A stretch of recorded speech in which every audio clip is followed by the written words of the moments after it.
A young mother went out for her usual morning run and never made it back home. Police launched a search right away.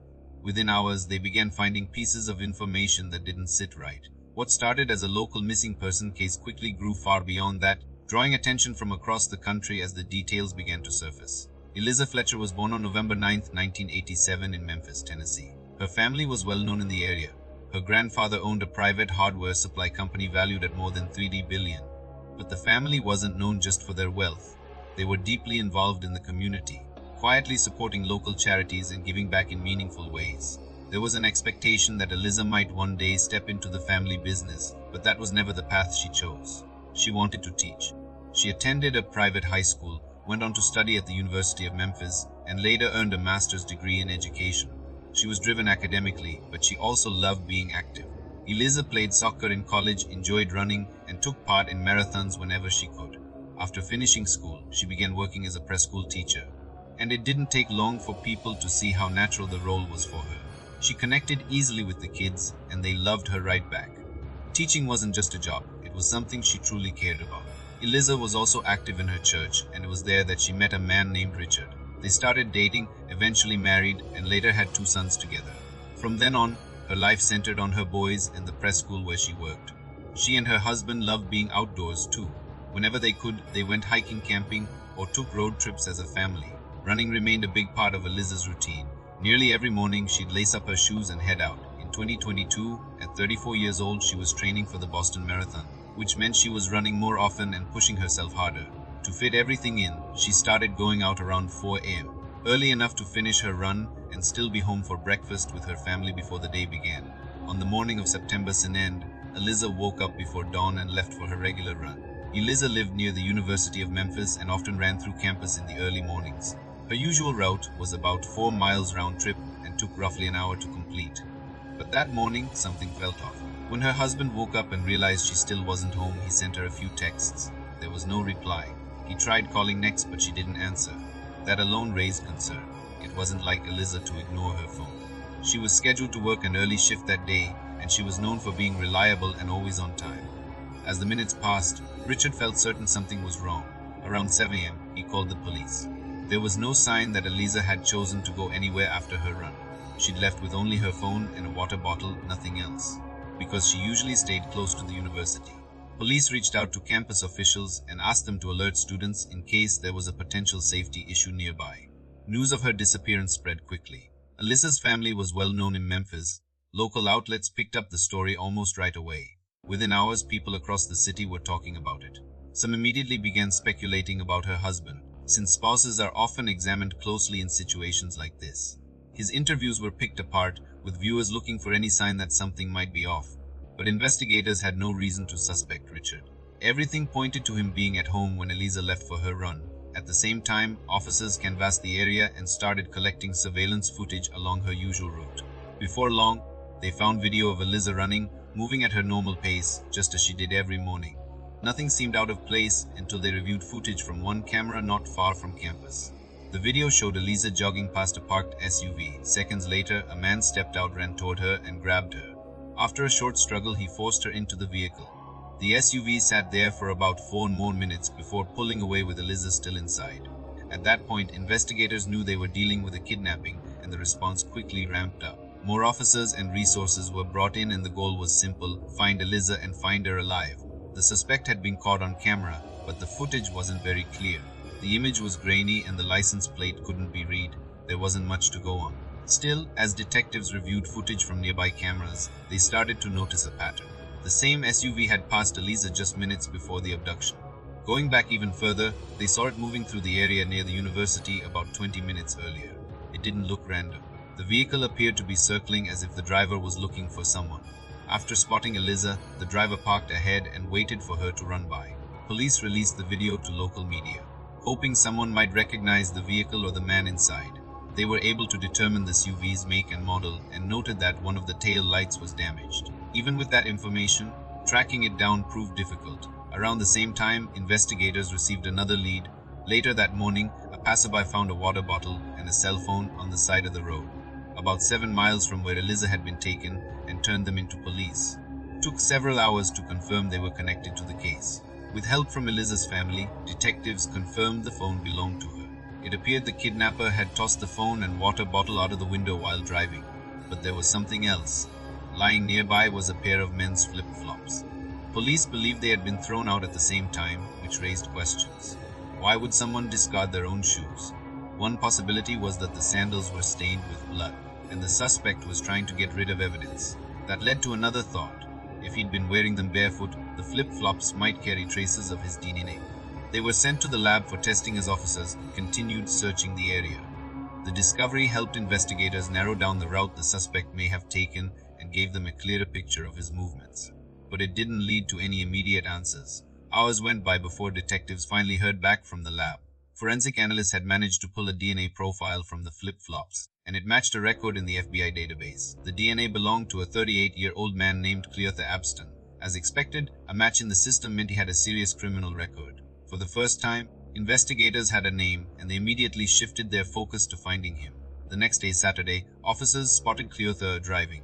When he realized police were following him, he tried to get away. He briefly managed to slip from sight by running into an apartment where his brother lived, but it didn't last long. Police quickly caught up and Cleotha was taken into custody. He was brought in for questioning right away, but he denied any involvement. He said he had nothing to do with Eliza's disappearance and claimed he didn't even know why he had been arrested. Detectives pressed him for answers, but he refused to budge. When investigators spoke with Cleotha's brother, they learned something that raised red flags. On the morning Eliza was taken, Cleotha had shown up at his apartment, tossed some clothes into the washer, and started scrubbing his car intensely, far more than usual. It stood out as strange and concerning. Based on that, detectives secured warrants to search both Cleotha's vehicle and his brother's apartment. The apartment itself didn't turn up anything directly tied to Eliza's disappearance, though the brother was arrested after police found illegal drugs and weapons inside. The car, however, told a different story. Forensic technicians found traces of blood and testing confirmed it belonged to Eliza. Even then, Cleotha continued to insist he was innocent and refused to explain what had happened to her. Investigators were left with more questions than answers, holding on to the hope that Eliza might still be alive. But as the hours turned into days, that hope became harder to hold on to. The search continued through Monday. Later that evening, one of the search teams made a call no one wanted to hear. A woman's body had been found in a patch of tall grass on an abandoned property, just a few hundred yards from where Eliza's phone had been discovered. Investigators were almost certain it was her, but official confirmation would have to wait until the next day. The medical examiner later confirmed that Eliza had suffered multiple scrapes and abrasions, and that the cause of death was a gunshot wound to the head. When her body was discovered, her shorts were missing. Police later recovered them from a nearby trash bin, but investigators never publicly stated whether a sexual assault had occurred. Throughout it all, Cleotha Abston continued to deny any involvement. Despite his claims, the evidence against him was overwhelming. He was formally charged with first-degree murder. With the case already drawing intense national attention, confirmation of Eliza's death sent a wave of grief and anger through Memphis. And as more information came out, that anger only grew. Details of Cleo's criminal history began to surface. His first run-in with police happened when he was just 11 years old, after being sent to juvenile detention for robbery. That wasn't an isolated incident. Between the ages of 11 and 16, he was arrested 16 more times for crimes ranging from theft to illegal gun possession, assault, and gang-related activity. At 16, he was arrested again, this time for sexually assaulting a man. He served 6 months in juvenile detention and was then released into his mother's care. Just 2 weeks later, he was back in custody. This time, he had kidnapped a well-known attorney at gunpoint, forced him into a car, and drove around looking for an ATM. When the victim tried to withdraw money and began yelling for help, police intervened and Cleo was arrested. Although he was still only 16, he was tried as an adult. He received a 24-year prison sentence and served 20 years before being released early in November 2020. Had he served his full sentence, he would not have been free at the time Eliza was killed. As Cleo's case dominated headlines, another story came forward that fueled even more outrage. A woman named Alicia spoke publicly about her experience with him. She said she met Cleo in the summer of 2021 through a dating app. After a few weeks of messaging, he asked her out and told her to pick him up that same night, giving her an address. When Alicia arrived, Cleo invited her inside, but the moment she stepped into the building, she felt that something wasn't right. The place was clearly abandoned. There was no sign that anyone actually lived there. It would later come out that this was the same property where Eliza's body was eventually found. Once inside, Cleo pulled out a gun and forced Alicia back into her car. There he assaulted her. At the time, Alicia was 4 months pregnant. She told him, hoping it might make him stop, but it didn't. When it was over, he walked away. Alicia drove herself to the hospital and reported what had happened to police. Forensic teams collected DNA evidence, and Alicia gave investigators everything she had: his dating profile, his name, his photo, and his phone number. All of it. That's where the obvious question comes in. If this assault happened more than a year before Eliza was taken and police already had Cleo's DNA, his identity, and his contact information, why was he still free? The answer was painfully simple. The case was never completed. Despite having the evidence, law enforcement failed to file the report in time. The DNA collected from Alicia's case wasn't even entered into the FBI database until after Eliza was murdered. When public outrage followed, the police department said staffing shortages were to blame. But for many people, that explanation wasn't enough. The system had failed Eliza twice. First by allowing Cleo to be released from prison years early, and then by neglecting a case that could have put him back behind bars long before he hurt anyone else. Alicia, desperate for accountability, had filed a lawsuit against the city. It was dismissed only after Eliza's death. Eventually, Cleo was charged for the earlier assault, but by then, it almost felt beside the point. He was already in custody and prosecutors had announced they would seek the death penalty. Even so, Cleo continued to deny any involvement. What surprised many people was that his family stood firmly by him. His mother told reporters she believed her son was innocent because he had told her he hadn't killed anyone. She described him as kind and good-hearted, but the reality was Eliza wasn't even his last victim. Just one day before her murder, Cleo, who worked for a cleaning service, showed up for a shift at a movie theater. That same evening, another employee realized 2 of her credit cards were missing and that they were already being used. When she checked the surveillance footage, she saw Cleo the absent taking them. One detail stood out right away.